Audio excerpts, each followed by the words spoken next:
కడప జిల్లా ప్రొద్దుటూరులో YCP MLA Rachamallu Sivaprasad Reddy ఎన్నికల ప్రచారాన్ని హోరెత్తిస్తున్నారు. రామేశ్వరంలోని ముక్తి రామలింగేశ్వర స్వామి ఆలయంలో పూజలు నిర్వహించి ఎంపీ అవినాష్ రెడ్డి సమక్షంలో ఎన్నికల ప్రచారాన్ని కూడా ప్రారంభించారు. ప్రజల్లో విశ్వాసం లేకపోవడంతోనే టీడీపీ జనసేనతో పొత్తు పెట్టుకున్నాయని ఎంపీ అవినాష్ రెడ్డి విమర్శించారు. వచ్చే ఎన్నికల్లో వైసీపీని భారీ మెజార్టీతో గెలిపించాలని విజ్ఞప్తి చేశారు.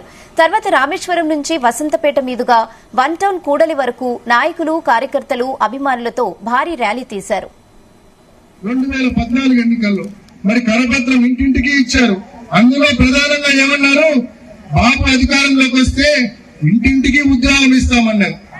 అదేవిధంగా రైతుల రుణాలన్నీ మాఫీ చేస్తామన్నారు. అదేవిధంగా డ్వాక్రా రుణాలన్నీ మాఫీ చేస్తామని చెప్పారు. ఇష్టం వచ్చినట్లు బ్యాంకులో ఉండే బంగారు ఇంటికి రావాలంటే బాబు ముఖ్యమంత్రి కావాలని చెప్పినారు.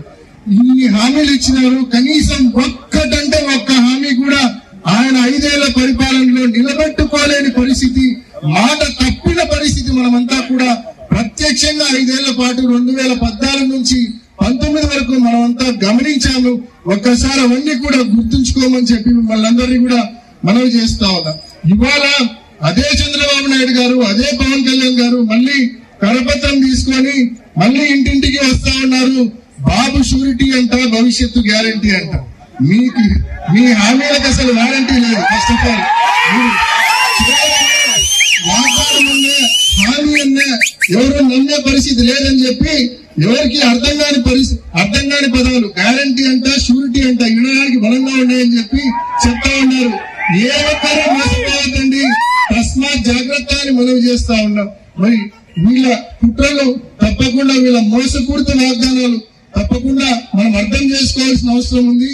ముఖ్యంగా 2014 ఎన్నికలు అయిపోయినాక వాళ్ళ కరపత్రం ఏ రకంగా తెలుగుదేశం పార్టీ వెబ్సైట్ నుంచే కరపత్రాన్ని మాయం చేసేసినారు.